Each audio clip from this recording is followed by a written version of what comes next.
Vamos mergulhar num cenário que, olha, muita gente conhece de perto. Aquele momento frustrante em que uma criança parece simplesmente não escutar. Mas e se a gente te dissesse que a causa não é bem um desafio, mas sim uma desconexão? Hoje, a gente vai desvendar uma nova forma de olhar para a desobediência. E tudo começa com essa pergunta, né? Para pais, mães, educadores, essa situação é um desafio quase universal. A nossa resposta imediata, na maioria das vezes, é pensar em rebeldia. Mas talvez o foco esteja no lugar errado. Pois é, o primeiro instinto é esse: interpretar a desobediência como um confronto, sabe? Uma afronta à autoridade. É a conclusão mais fácil, a mais comum e, segundo a nossa análise de hoje, a mais equivocada. E aqui está a ideia central que vira o jogo. A questão não é insubordinação, é conexão. A cooperação, na verdade, não é o ponto de partida, é o resultado de um vínculo forte. Sem essa conexão, o cérebro da criança simplesmente entra em modo de resistência. É quase automático. Ok, então vamos entender por que aquela reação mais comum, a de impor autoridade, não só não funciona a longo prazo, como pode até piorar as coisas. Diante da resistência, o que a maioria de nós faz? A gente aumenta o tom de voz, usa de autoridade, ameaça, coloca de castigo. São todas ferramentas de imposição que buscam uma obediência imediata, para já. Mas qual é o preço disso? O mais interessante aqui é justamente esse contraste. Porque sim, na hora, a criança pode até obedecer, pelo medo. Mas o efeito que fica, o efeito duradouro, é uma verdadeira fratura na relação. A desconexão se aprofunda e o vínculo, esse fica bem danificado. E esse é o ponto-chave. A obediência que vem do medo não gera entendimento. A criança se cala, claro, mas a raiz do problema continua ali, intocada. E é por isso que o comportamento não só volta, como muitas vezes ele volta com mais força ainda. É um ciclo que se alimenta sozinho. Então, se o controle não é a resposta, qual é a alternativa? É justamente aqui que entra a troca da autoridade pela conexão. É sobre construir uma base emocional sólida que vai servir de alicerce para uma cooperação que é genuína. O objetivo, então, muda completamente. Não é mais a obediência cega. É o que a nossa fonte chama de obediência saudável. Ou seja, uma cooperação que surge de forma natural porque a criança se sente segura, se sente respeitada e não coagida. Isso aqui é fascinante. O ambiente emocional ao redor da criança impacta diretamente a disposição dela.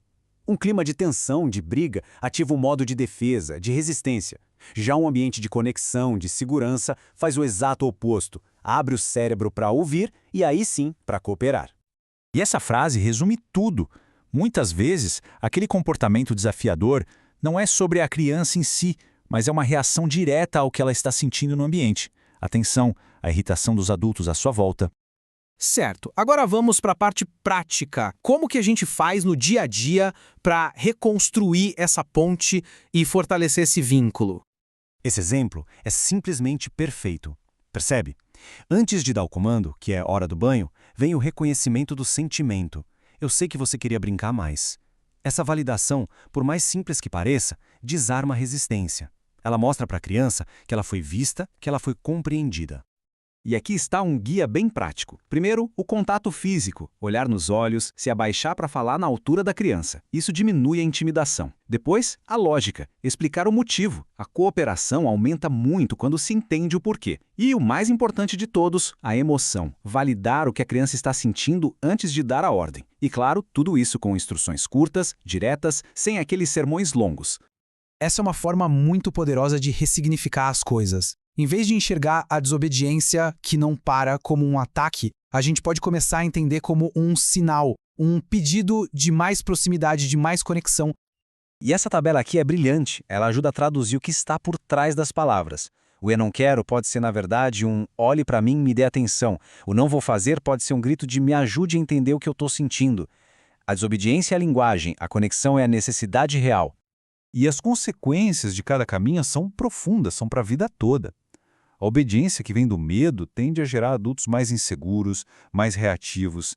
Já a cooperação, que nasce da confiança, do vínculo, essa sim, tende a formar adultos com mais equilíbrio emocional, mais seguros de si. E tudo isso nos leva para a mudança de mentalidade mais importante que essa análise propõe. O segredo, no fim das contas, está em fazer a pergunta certa. A pergunta errada foca no controle. Como eu faço?